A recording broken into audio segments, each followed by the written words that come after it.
Welcome. How is everybody doing today? Welcome to KCWmoments, where we are unplugged and we keep it real and relevant. I'm Kimberly C. Williams, and this is David E. Carter, your host. David, how are you doing today? Doing great. We survived yet another week. Another week. I know that's right. It's been a long one. Weather has been kind of crazy. It's cold one day, warm the next. It's all nice and rainy here in the District of Columbia, but we're excited to be here live and remote here at WBGR Online. We are excited today. It is February. It's the love month. It's National Heart Awareness Month. It is Black History Month, but you know how we like to say it here at KCW Moments, that Black History is 365. It is not a moment, it is not a month. We create and make history every day. But we are excited about the things that we are celebrating this month. Today's topic, David, is going to be matters of the heart. And we're going to tap into some things. But before we do that, I want to thank our sponsors. Today, our show is brought to you by Shalette Wright at Beyond the Mirror. She is hair and makeup. She's artistry. She just is. We're excited for her being our sponsor throughout our journey. And she does a fabulous job on my hair, and I'm just a little biased, amen, and on my makeup, so I'm a little biased. And also, we just want you to be able to contact her. You can give her a call at 202-731-8276. Book your appointment today. She's located in the Fort Washington area. She's amazing, and I'm just excited and grateful to her as she's sponsoring us here.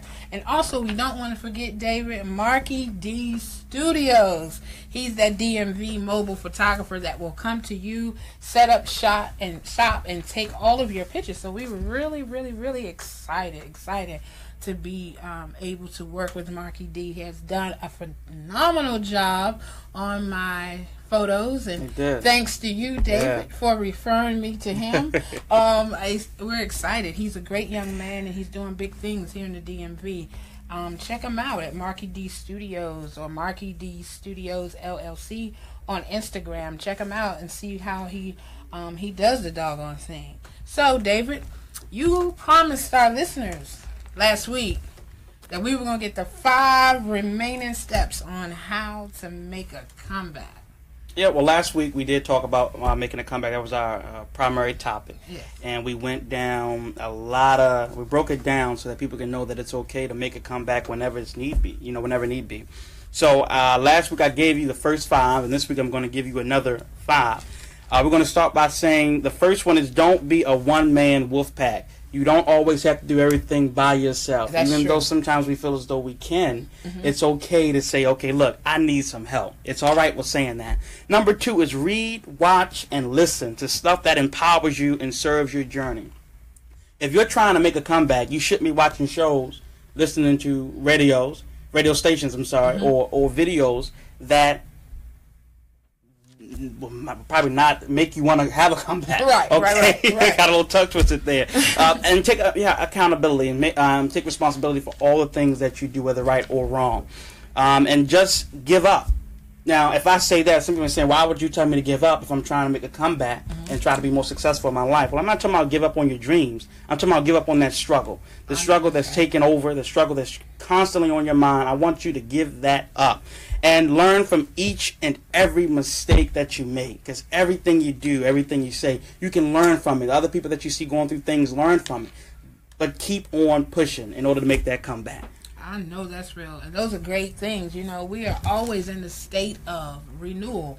There's not a day. If you fall, if you get down, if you give up on a particular day, you can always bounce back. It's called resiliency. We got to keep coming back. You know what I'm saying? We like baby kids. We don't die, we multiply. You understand what I'm saying? So we just have to always stay in that state of mind. I know it's not always easy. I know sometimes we can be very discouraged, but we have to press past that. And so I'm excited about those things, and we're going to post those 10 steps to our website. But I want to thank everybody who's tagging in and logging into the live broadcast. I want to thank my girlfriend Cynthia. Cynthia is tapped in. She's calling in or she's watching in from Atlanta, GA. She was one of my former co-workers, so I'm excited. Thank you, Joe Mumford. Oh my gosh, he is from my hometown of Beaufort, North Carolina. Beaufort, North Carolina. Not many of y'all know nothing about that. Y'all don't know nothing about Carteret County. Raleigh and Littleton. That's where my family's from. Raleigh and Littleton. You don't know nothing about that, but I'm going to shout out Carteret County today because that's where I came from Atlantic Beach, North Carolina. A lot of people know about Cherry Point and they know about the Atlantic Beach and Wilmington area, but I'm from a small town called Morehead City, North Carolina, and I'm going to send a lot of love out to my Carteret County people. We're just thankful to see my sister is watching us today. My cousin is watching from Atlanta. We love y'all. We thank you, and I definitely love your support. Okay, David. So, we're moving in. Social media. That's where we are today. Social media is the world. It's either Twitter. If you didn't see it on Twitter, it's not the news. If you didn't read it or see it in your Instagram feed, it's not the news. If you didn't see it on Facebook, it might not be true. You understand what I'm saying? So what we're going to do today is we're going to have a social media report. We had a lot of conversation this week about the young man by the name of Jacob Copeland. He's a young man that during signing day, his mom got up and walked out when he decided that Florida was going to be his school of choice. Yeah, well, Mr. Jacob Copeland had been accepted to a lot of schools all over, and he narrowed it down, and he talked even about how stressful it was for him to make this, even to narrow it down. He said he had been stressed for a while, with people, his friends, his family, and people that probably didn't even know him, trying to pressure him to go to certain schools or, make a certain decision. And on that day when he was on signing day, he had Tennessee, Alabama, and Florida, all universities. And the anticipation was crazy because he sat there for a minute, and he's looking at the three hats, and he's figuring out what he's going to do, which one he's going to choose. He chose the University of Florida, which I believe is his hometown. And unfortunately, someone didn't like that.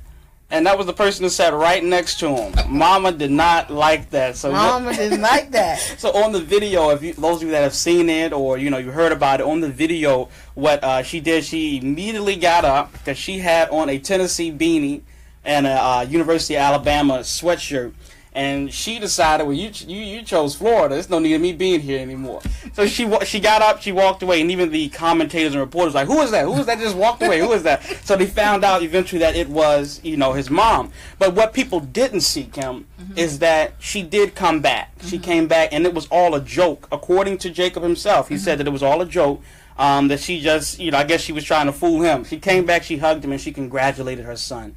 And I think, when we talk about social media with this report, it also correlates to support. I mean, some of us, especially being in the movement, you find out who really supports you and who really doesn't. Right. When issues arise and they need advocacy, you have to look to your right and look to your left, and sometimes it ain't going to be nobody there. Right. So the question is, what do you do? So if he's sitting there and he chose Florida, the University of Florida, it seemed like everyone in the back, I guess because they lived in Florida and they were part of the schools there and all that, they were happy.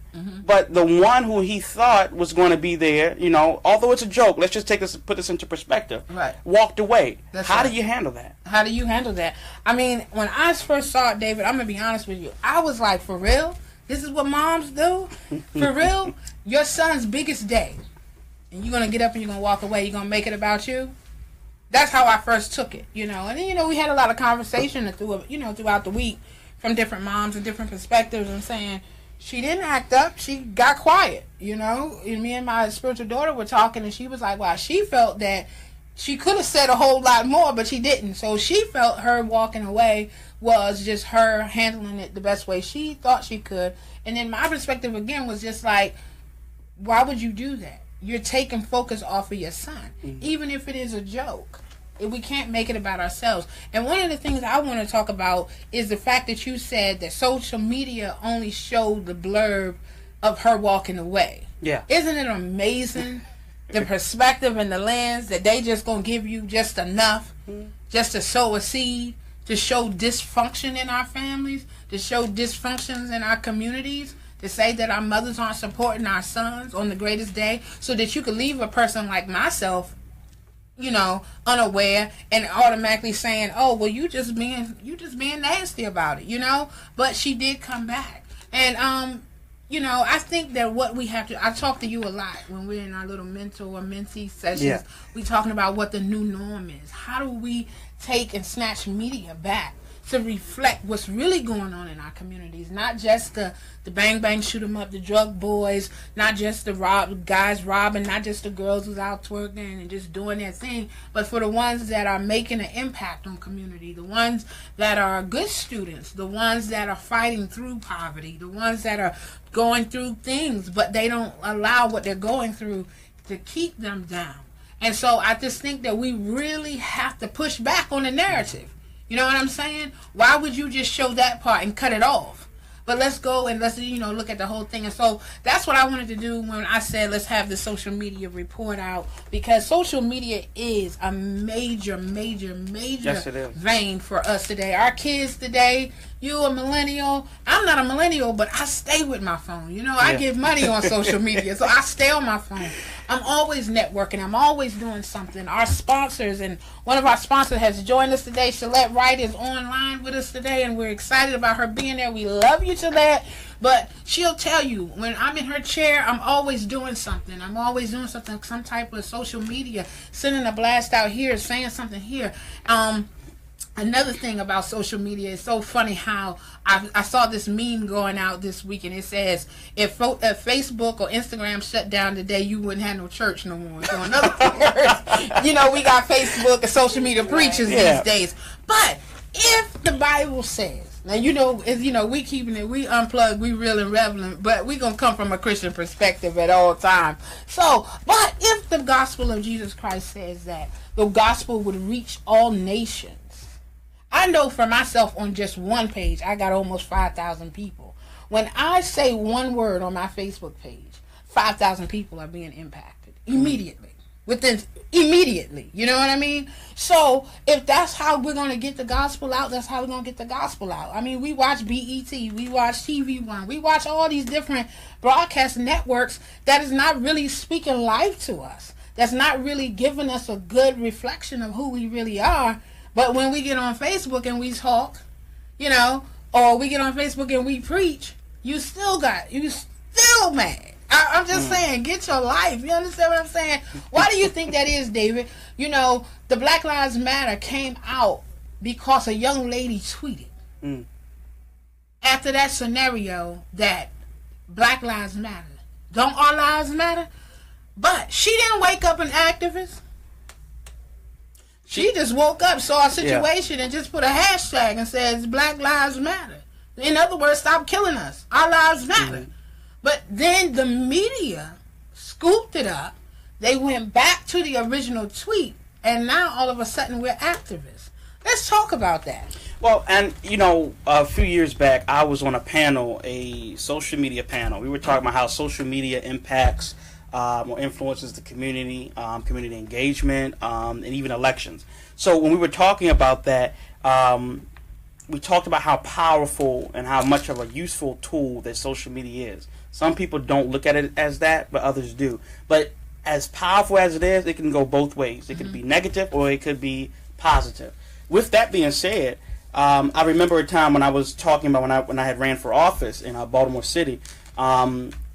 There were some candidates that were running, and I know I didn't. Let me speak for myself. I didn't know who they were.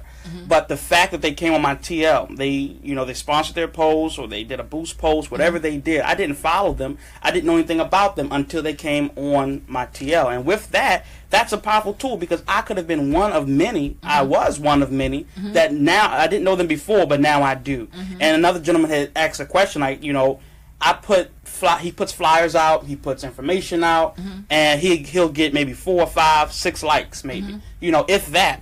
And he wants to know what's going on. But we have to also understand that likes don't always mean attendance. Likes doesn't always mean that that people care. It's just that means that they see it. Now, even if they don't like it or they may scroll. It's a lot of posts that I see that I continue to scroll right on down, but I know about it, and I also sometimes I end up attending those events. But so we have to keep in mind that it's a very useful tool, but we have to be careful as to how we use it.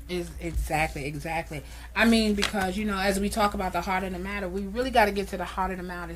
I've heard so many times that Facebook can be the end and the demise of your relationships. It can be so much. Facebook is a tool. It's how you use it that reflects who you are. You understand what I'm saying? And it's just like money. We need it. But the word says money is the root of all evil. It's not the money that's evil, but how it makes your heart respond to circumstances. Okay. You understand what I'm saying? I hear you. So it can become whatever you want it to be. If you are a cheater, you're going to cheat on Facebook. If you walk in integrity, you're going to be integral on Facebook. If you're a politician, like I said, no one watches the news anymore. Everything is internet driven. And if you're not watching the news, who is your target audience? So that's truly the heart of the matter. It's all about where your heart is and what your motive is that will determine what social media can be. But I did want to bring that up to say that there was a focal point of a mother getting up and walking away from her son. You could say, as a mother, I could say, oh, that broke my heart. That hurt me. So, but the truth of the matter, the heart of the matter was, she loves her son. She's proud of her son. And she came back to celebrate with her son. But the media only allowed us to see their perspective. And to go back to the point I made about social media being so powerful, she became viral with that one move she made. I mean, if you look at the tweets, Sports Illustrated, which is verified, of course, they made a report about it. And under the report, you can see people talking about what a horrible person. Like, how could she do that to her son? You know what I mean? But at the end of the day, that's between her and her son. You know what I mean? But it is powerful. It is a powerful tool. And it's so funny because we're getting feedback here on the live feed, and Tisa Henry says that it hurt her when she saw it, and different mother, as a mother, it really hit me like, and me, David, because you've seen me be mother, that I can be hardcore sometimes. You understand what I'm saying? But that really was like, whoa, that really got to me. But I'm just like, wow, that is so amazing. It's so crazy. But I want to say this, when it comes to social media, it can also be such a major blessing and a great tool. Because today when I got in, I was talking to Lionel, who is the owner of WBGR. He's a great guy. And I was saying, Lionel, what's the analytics? How did I do? I said, Lionel, I had 540 views. He said, no, you didn't. You had 540 views on your page. The analytics say something different. And I said, well, what does that mean? He said, you had a whole lot more than that. And so as he was sitting here, Patrice and I was sitting here and we were preparing for the show, he came back in. He said, your number says on your first show you did over 1,700 hits. Wow. 1,700. Over 1,700. Over 1,700 hits on the first show. And I just want to say thank you to Facebook world, to my friends, to my followers, to those who shared. Keep sharing. Because we're trying to put not only WBGR on the map, but we're trying to put KCWmoments on the map. We're trying to make things unplugged, real and relevant, and let's have some real conversation. So I'm excited again. I just want to throw in here again, just thanking our sponsors, Gillette Bright with Beyond the Mirror, Marquis D Photography. Thankful again to WBGR, and thank you for all of the people that are tagged in right now. I just want to say happy birthday to one of my friends. She's one of my church members, Krista Riley. It is her birthday today. You Happy understand? birthday. She is fly and 40. We're excited. Happy birthday, Crystal. We love you. And so, now, let's go back to the topics at hand. I'm excited, y'all. Listen, again, it's Black History Month. It's National Heart Health Month. And, David, did you know that nearly a quarter of the deaths in the United States are because of heart disease? No, I didn't. And in our communities, the direct link to heart disease is usually diabetes. It is the forerunner to heart attacks. I just wanted to throw this blurb in here in National Heart Awareness Month. We have to take care of ourselves. We have to be mindful. We have to be more healthy. And, you know, David, you and I, we've kind of, you know, I've followed you in your journey from your asthma and, then, you know, different things. But I've watched you because of medication. You've turned it around. You got back in the gym. You're doing better. You're getting yourself together. Even as a young man, the impact of the asthma and all those things, and how you took the lifestyle change and you began to eat differently. Talk to me about that, because see, me, you know, I'm just, you know, I'm that girl. I'm that big girl. You understand what I'm saying? But, you know, I'm working on it, you know, working towards it in different things. But I like the way that you just made a decision. You thought about not just your breathing, but the impacts of what's going on in your heart and what's going on in your body. Just, you know. Well, it's a constant battle, especially when those that are asthmatics. You'll understand that when you have your episodes, you have an attack, that they are pumping you with steroids, you know, in order to improve the work of your lungs. And oftentimes those steroids cause weight gain. And in that weight gain, you're trying to, you know, maintain a healthy lifestyle, while in the meantime, you're craving all this good food, these good snacks, and you're trying to, you know, keep it balanced. And it is a struggle each and every day. At one time you saw I had lost over 20 pounds, and I was keeping that off, and then I had got sick again, and boom, I'm with the steroids, and I gained 30. So it's like, you know, but like you said, you're working. You have to continuously work, and not only that, you have to keep in mind that you have to be very careful about the things that you eat. You know, an intake. So that's what you have to keep in the back of your head each and every time. This stuff looks good, sometimes even tastes good, but is it really good for you? Exactly. Check it out. It's the heart of the matter. I was sitting in my house last night, and I was thinking about the conversation today, and the Lord was dealing with me about loving myself. And you know, the title of one of my books is "Loving Me Through and Past My Pain: A Journey Through Life in Search for Right Relationships." And he was in my heart. It was more like, when are you going to love yourself enough to say, I'm not going to eat that? If you eat that, if you consume that, what are you putting in your body? How is that going to affect your heart? You know, I've gone through bouts with it. You know, I'll be like pre-diabetic, then I'll lose weight, and then I'm no longer needing the pills. But then I go on this binge. Oh, well, I'm free now, you know, or stress. You know, I don't know. A lot of our listeners, we probably could say, you know, stress, work, relationships, anything. But believe it or not, diabetes and heart disease is not really it. Your weight has something to do with it, but it is not the only reason. I know a lot of small people who are diabetics, a lot of small people who have heart disease. And it's something that it just approaches when your heart just decides or whatever. But what I wanted to think about and talk about, and just for our listeners to think about, how it correlates to your mental, to your psyche. I don't think many people think of it that way. You understand what I'm saying? Your heart, it attacks you. But what happened in the spirit realm prior to the physical attack? You understand what I'm saying? What was going on in your psyche that would allow your heart to turn on your body? Wow. You understand? We could take that heart thing into so many different areas, because, you know, in this political climate, people are talking about abortions and doing away with it. Should we continue to allow it? Different things like that. But when you have when you first detect a pregnancy, it's through the heartbeat. And so people said, oh, well, it's nothing, it's a bunch of mush, it's not really a human being. But the only way that you detect me is if you hear my heartbeat. You understand what I'm saying? Yeah. And from your heart grows everything. So it is the heart of the matter, and I just want y'all to just think about that. If you don't think about it no more just for the month of February, think about it and get to the heart of the matter. That's one of my favorite songs by India Ari, by the way, okay? And that's all about forgiveness. You know what I'm saying? A lot of times our heart attacks us because we harbor different things in our heart it stems from unforgiveness. It stems from wrong relationships. It stems from mistaken identity, like we talked about last week with the whole rejection thing. And then we harbor things and we hold things in our heart, and it affects us. It attacks us, whether it's physically or mentally or spiritually. Now, Kim, you're from North Carolina. I have family from North Carolina. and every time I'm down there, there's food galore.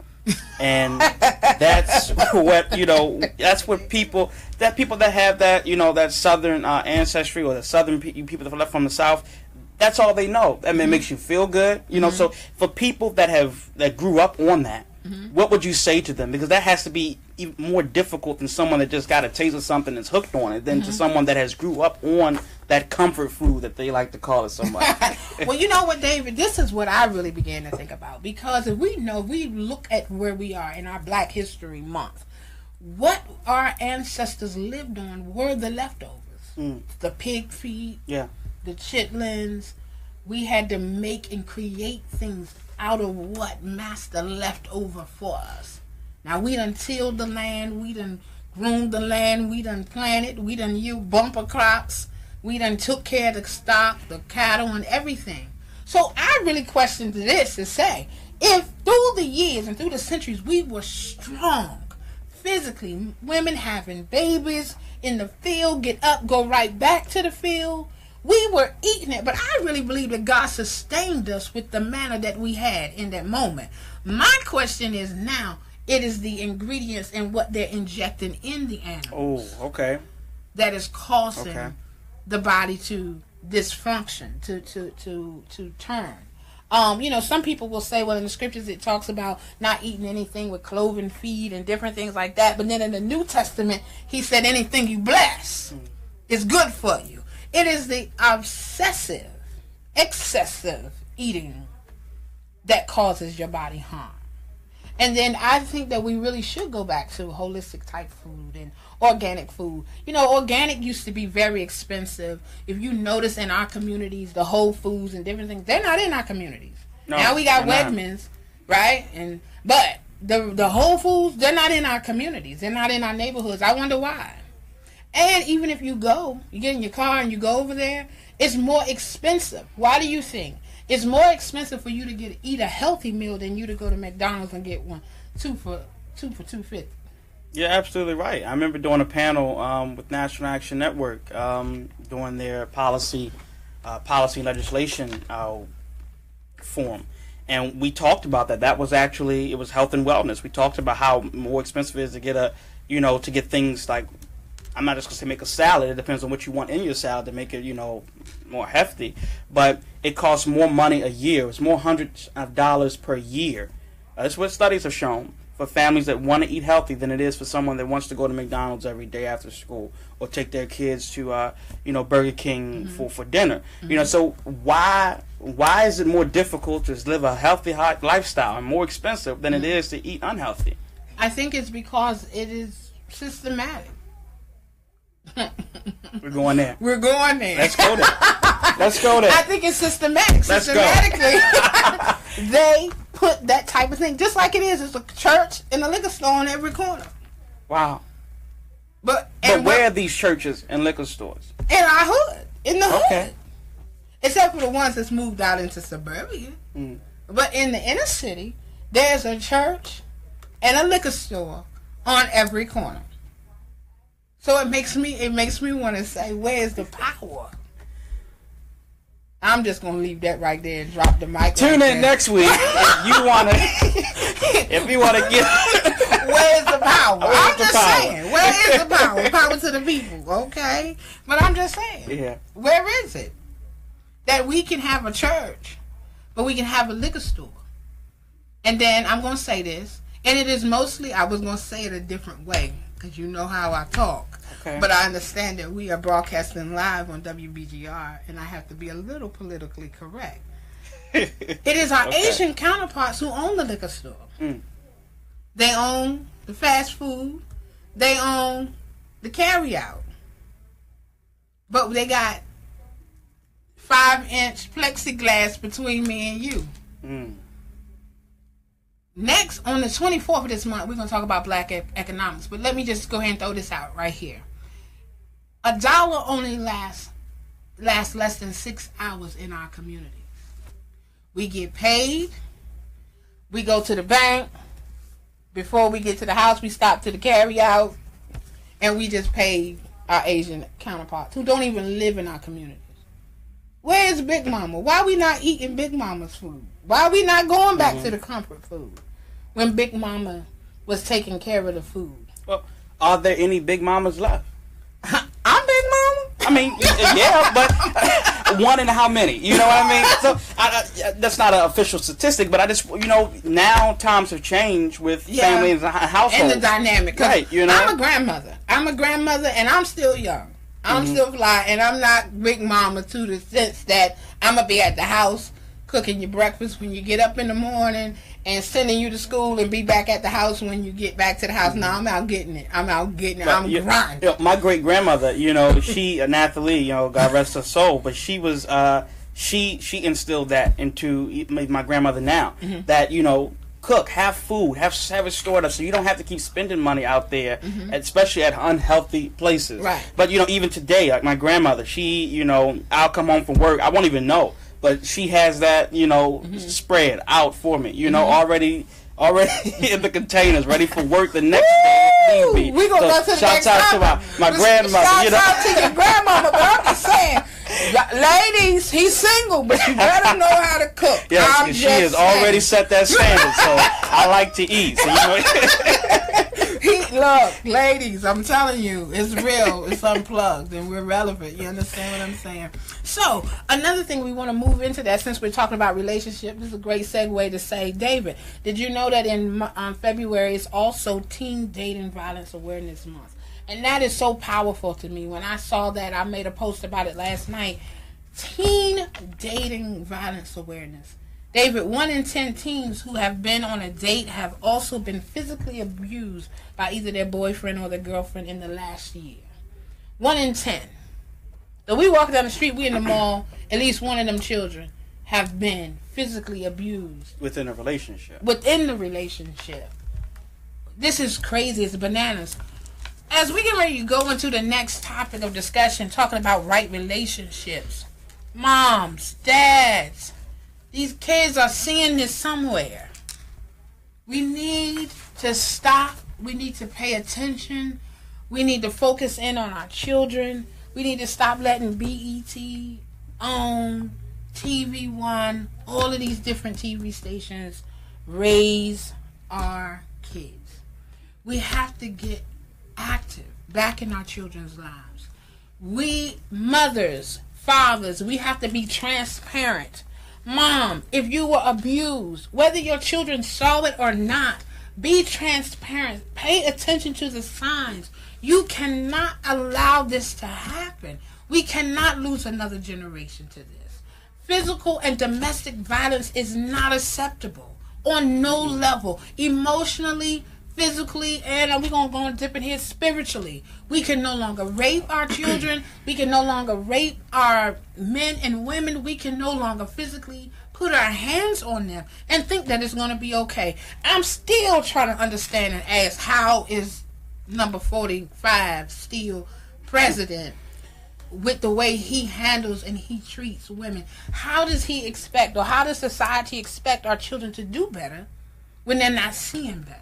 It is amazing to me. But before we move on the topic, I just want to say, if there's a listener who's listening in on Talk Radio, if there's a listener who's on the live feed and you know you're experiencing some type of domestic violence, some type of abuse, and if you're young and you're a millennial, I need you to pick up your phone and you need to dial the National Dating Abuse Helpline at 1-866-331-9474. Or since you millennials are such tech-savvy individuals, I need you to text LOVE IS to 22522.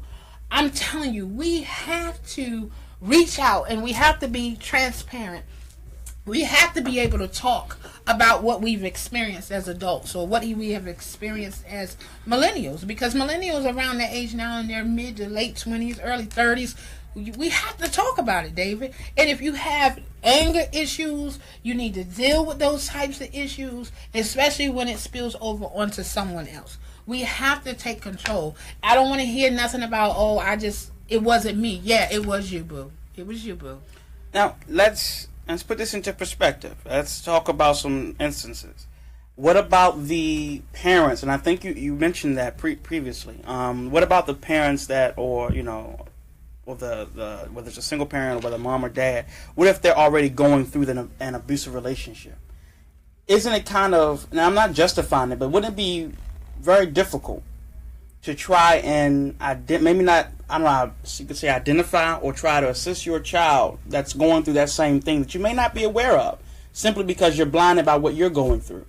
Is that possible? If so, I mean, what do you say to those people? I would definitely say it's possible. My last relationship was not a physical abusive type of thing, but it was very emotional and mentally abusive. Very emotionally. And so when it came time to really talk to my daughter about some things prior to her getting married and going to different things, it was kind of hard. But my love for her exceeded pride, because pride goes before destruction and a haughty spirit of great fall. I needed her to see. I needed her to understand that what I'm going through is unhealthy. Even when I decided that it was enough. Again, there was no physical abuse, but it was more emotional, more mental. I didn't let him go because I didn't love him. I let him go because it wasn't healthy. I was physically, in my physical, starting to deteriorate. And I couldn't do it anymore. I had to walk away. I had to say enough was enough. But that comes down to the matters of the heart. It comes down to, I had to overcome. It was another layer of my healing with my rejection. In my life, I feel that I've been rejected. I was speaking to my prayer partner, Jen Girl in North Carolina, last night, and I was saying, I began to look back over my life, and I was saying, okay, why didn't my dad fight for me? How did he not know that these things were going on? How did he not know that I was being raped? How did he not know that I was being messed over? How did he not know? How did he sleep on that? How did, when I got in the church and now I'm being raped by the pastors? Well, I'm not physically raped, but spiritually raped. You know I have an anointing. You know I have a calling on my life. And you're pulling and you're sucking and you're taking my creative concepts. You're taking and you're draining me of my anointing. And then you're standing behind your pulpit. But then when I come with all power and in the volume of the book and I drop it like it's hot, then you want to murder me. And I call them, we got church mafia for real. You understand? And then you want to come kill me. Why didn't someone see? Why didn't somebody understand? So once I got through that, once I got through the divorce, I had to ask myself, was I not enough? Why can't you fight a little harder for me? I'm fighting for you. I'm pulling for you. I'm trying to be what you need me to be. And God said, daughter, I am your identity. I put the value on you. Nobody else died for you. Nobody else was with you when we had the conversation and I told you before the foundations of the earth where you were going. So I don't expect you to keep talking to local people when I called you to the nations. You understand what I'm saying? And I think sometimes we need to realize that sometimes our strongest pillars that we see as protection get fearful as well. They do. And in the midst of their fear, sometimes we have to step up. And step in place and knock that out. Not necessarily for them, but for our own protection as well. Exactly. If you think about it, David, as we talk about again, Black history, what our ancestors, what we endured, what our men, as they were being beat and ripped away from their families. Can you imagine the low self-esteem? Can you imagine the fear of what could be? I don't want to lose my family. I don't want to lose my loved ones. That when you just didn't matter. You just didn't matter. And, I mean, even going back to the hashtag of Black Lives Matter. Really, technically, in America, we never did.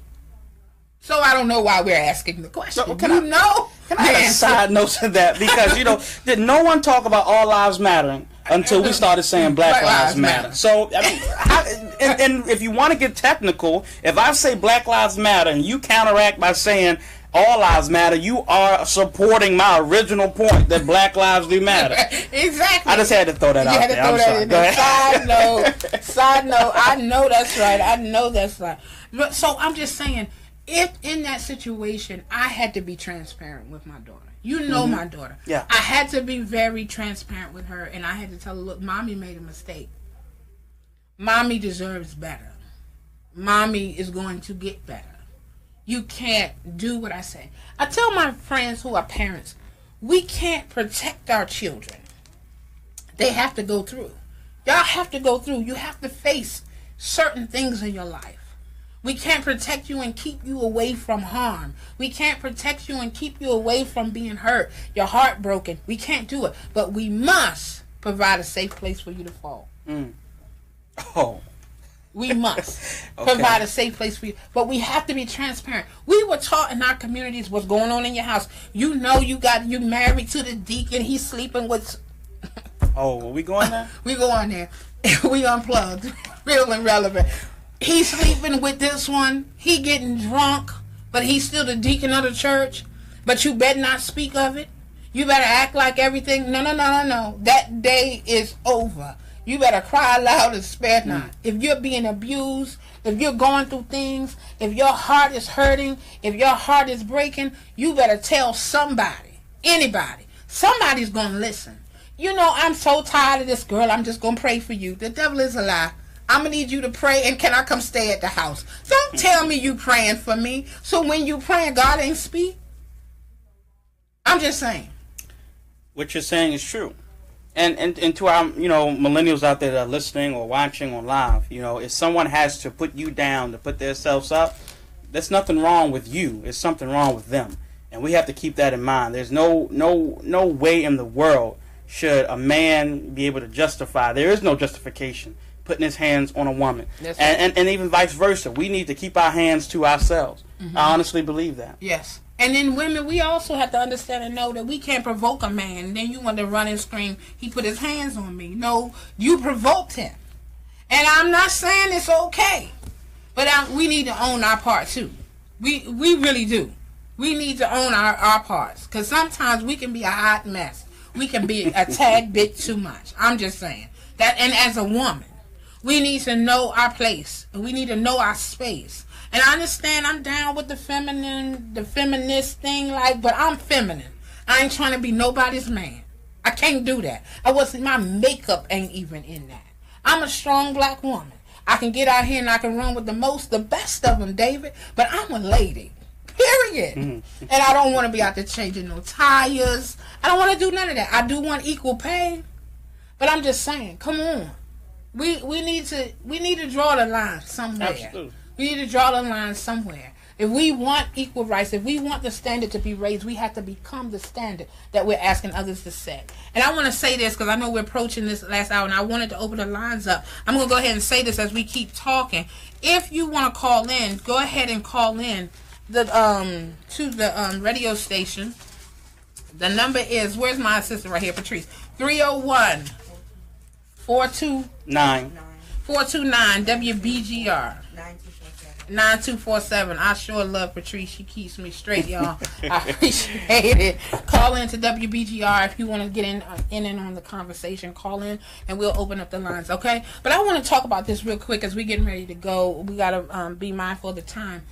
One of the things I want to talk about, and when we say the heart of the matter, is the 4 different types of love. There's 4 different types of love, right? Okay. And that derive from the Greek terminology. And the 4 are the storge, right? And that's kind of a familial type of love, where it's mama, daddy, sister, brother type of love. It's a storge. And I take it, when I thought about that, I said, maybe that's where they come from, the stork from. Don't quote me on that. That's just me adding my little analogy. Then you have the philios, which is brotherly love, where you get Philadelphia and different things like that. You know, how you have a friend, and you're my friend, like you and Marcus and you and Jasmine, and you have this brotherly type love. And then we have the eros type of love, which comes with the word, derived the word from the word of erotica, that eros love that's shared between a man and a woman in love, in marriage. And then we have the agape love of God. Jesus, God, had an agape love for us. No matter what we've done, no matter who we've hurt, no matter how we've lied, no matter how we cheated, no matter how we stole, he still loves us. That love of agape love will lay his life down for a friend, for a loved one. We don't experienced that a lot today because everybody's about their own. Yeah. And I want to talk about right relationship. We have to understand that relationships are built like cinder blocks. And if our foundation is not right, that stored kind of love is not right, it jacks us up for everything else, right? The Bible says that we are to love our neighbors as we love ourselves. David, if you're not loving you, how you going to love me? It's literally impossible. I can act like it. I can even try to put a facade up, but it won't last too long and it won't be genuine. Come on. That's good. But That's good. I mean, that type, and it's scarce. It's rare, in today's generation. It is very rare because everyone wants to go with what's trending. And those that don't want to go with what's trending, like I said, it's rare to find them. But like I said, the facade won't last for long because you get tired of acting soon. Right. That's true. And that leads to a great point.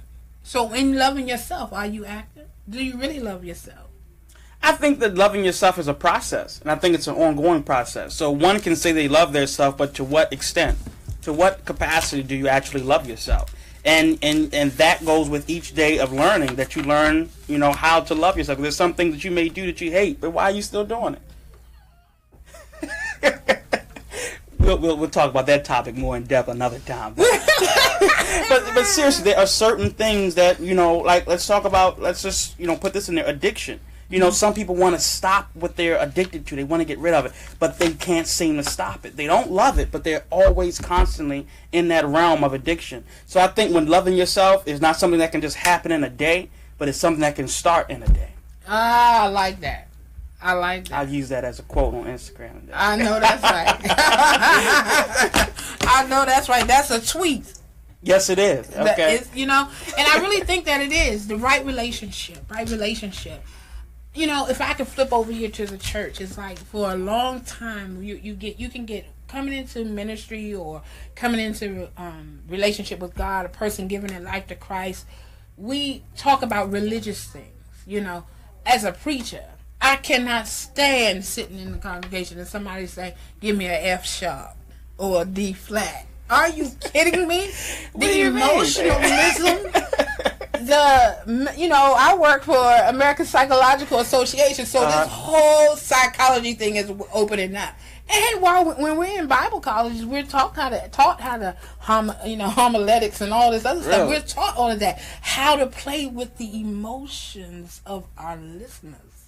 At a certain time when you give your opening, your 5 points, and your closing, and at a certain point you're supposed to hit a note or you're supposed to hit something that it makes people respond. And so I'm like, God, well, we playing mind games. I'm just saying, I'm unplugged. I am not connected to that vine. I'm just saying. But you know what I mean? It's when do we move into right relationship? When we as men and women of God are leading people back to Jesus. Not leading to our own kingdoms. Not saying that, it's my way or the highway. Where they say that at the Bible? Where they do that at? I'm just saying. You know what I mean? When do we get back to that? Where we're out of form and fashion.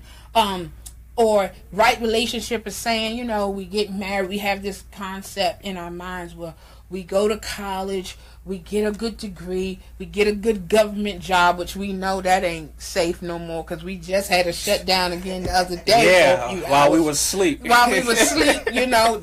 That'll preach right there while you were sleeping.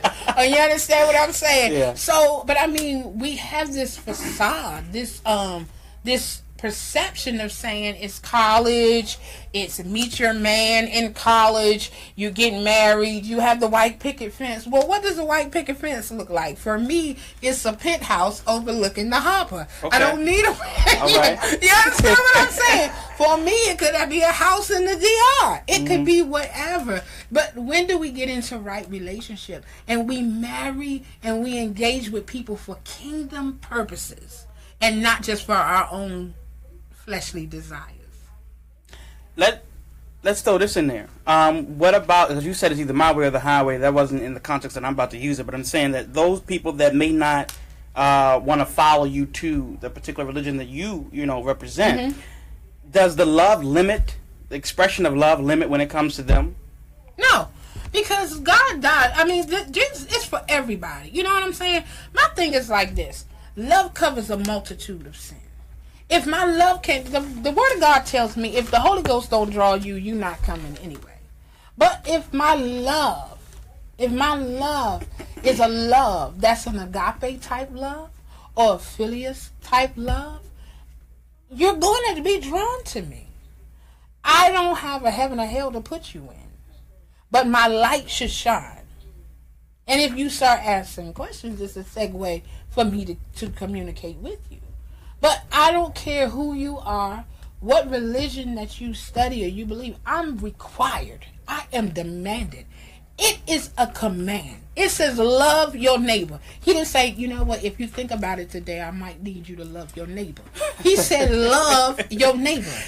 It's a direct command. How can I say I love God and I don't love you? I may not like what you do, but I can love you.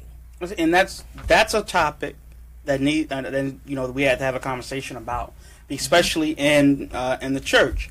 You have some people that live different lifestyles. You have some people that do things that wouldn't, I guess, correlate to the religion of Christianity. Mm-hmm. And we know that because there's sin in the world. But those people that want to change or they want to come and seek some type of advice or guidance, there's oftentimes shunned in the church. So what would you say to leadership or even to yourself when that situation arises?